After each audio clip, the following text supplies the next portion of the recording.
Alright guys, let's check out how to estimate and then how we can compare values of radicals.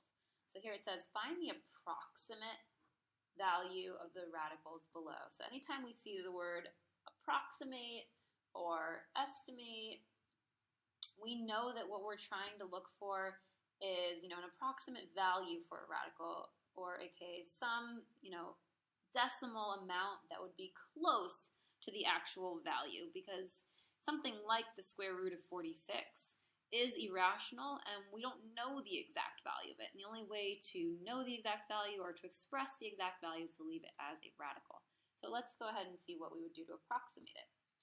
Well, in order to approximate something like this, I'm going to try to think of the two numbers it would lie between on the number line. And to figure that out, I'm going to think about the two closest perfect squares that 46 lies between.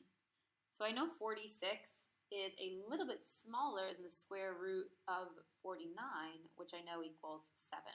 So my answer is going to be a little under 7. I also see that just below that would be the square root of 36. So 46 is somewhere between the square root of 36 and 49.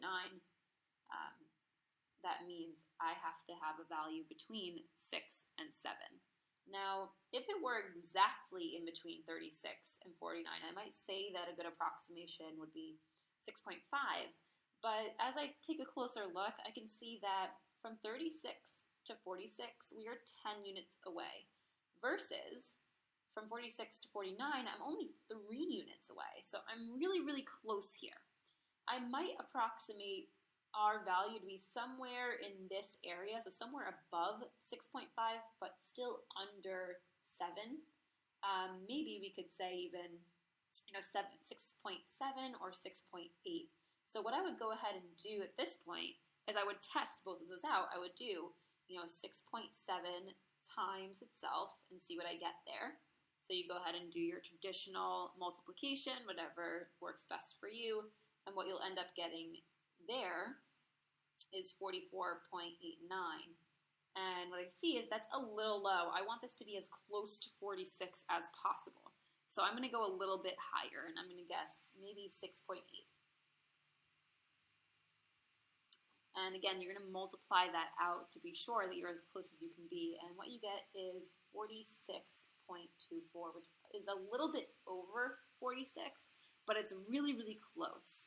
So I would say a fair approximation for the square root of 46 would be about 6.8. So 46, 6.8. I would write it just like this. I would say square root of 46 is equal approximately to 6.8. And we always want to use these little squiggly lines. We call them a tilde. That means approximately. So now that I know that, I can come over here and try to figure out what this is equal to. So I know the square root of 46 is approximately 6.8. And as I look at the square root of 58, again, that's not something I really know off the top of my head, but what I do know is that 58 is larger than 49. And I do know the square root of 49 is 7. So already I know that the square root of 58, although I don't know its exact value, is going to be bigger than 7. So I know this guy is definitely bigger than this guy. So I'm just going to go ahead and write in a less than symbol. We always read from left to right. So square root of 46 is less than the square root of 58. So go ahead and try these below. In the first problem, you're just estimating this value.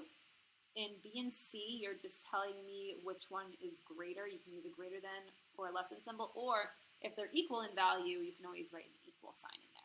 Give it a shot, pause it, and come back, and we'll take a look. All right, let's take a look and see what we get. If you have any questions, please feel free to raise your hand, and someone will come over.